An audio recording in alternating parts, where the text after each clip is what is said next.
From the voice of Honest Trailers, it's Epic Voice Reviews, and read your comments at the end.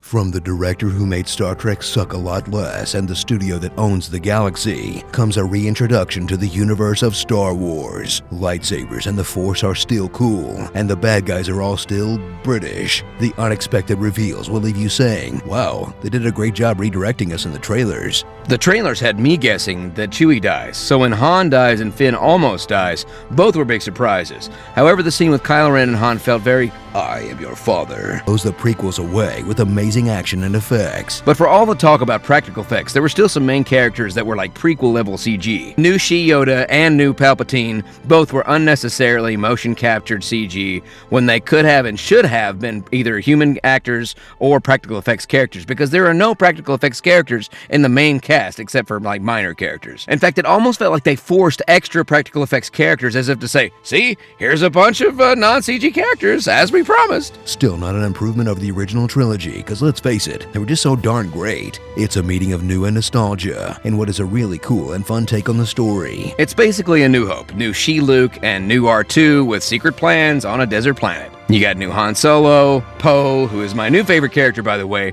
My only complaint about him is that there just wasn't enough of him in this movie. You got new Vader, who's basically another bad guy in black with a deep voice and a helmet that he should never ever take off, just trust me, because he's super young, he has Anakin hair, and these terrible Yoda ears. Ugh. New space battles and new Death Stars pretty much destroyed the same way it was the last time. Han and Chewie go to the planet, take out the shield, the X-Wings fly in and shoot into a hole that blows the whole thing up. But it looked way cooler. It all felt very familiar, but I'm okay with that. 5 stars anyway, because I still watched it a dozen times. If it weren't for sound effects, music, special effects, rewatchability, and memorable characters, much like Jurassic World and Fury Road, here are the issues that would have made me rate it lower. Number 1, deja vu. It's pretty much a New Hope rebooted. Number 2, they played it safe. This was not the game changer that the first film was. Number 3, where are all the older people in this movie? I mean, there's nobody over 40. I counted 4 characters that are not CG that were over the age of 40. Did they euthanize all the people over like 20s between the last movie and this one? Number 4, Captain Phasma literally does nothing in this film except for look cool. Number 5, what I said before about the CG characters. Kylo Ren is this incredibly powerful, well-trained warrior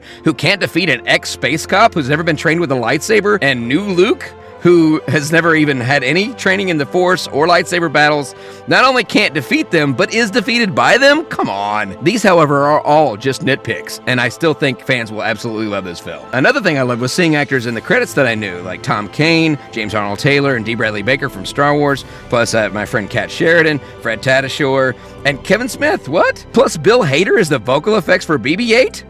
That's another big surprise. Very cool. Imperfect, but really, really great theatrical film. It joins the ranks of the current trend of rebootquels like Mad Max Fury Road and Jurassic World. Half sequel and half New Hope reboot. Star Wars: The Next Generation, aka The Force Awakens. Rated PG-13. But only for mild violence, because let's face it, this movie is pretty much safe for any kid over the age of 8.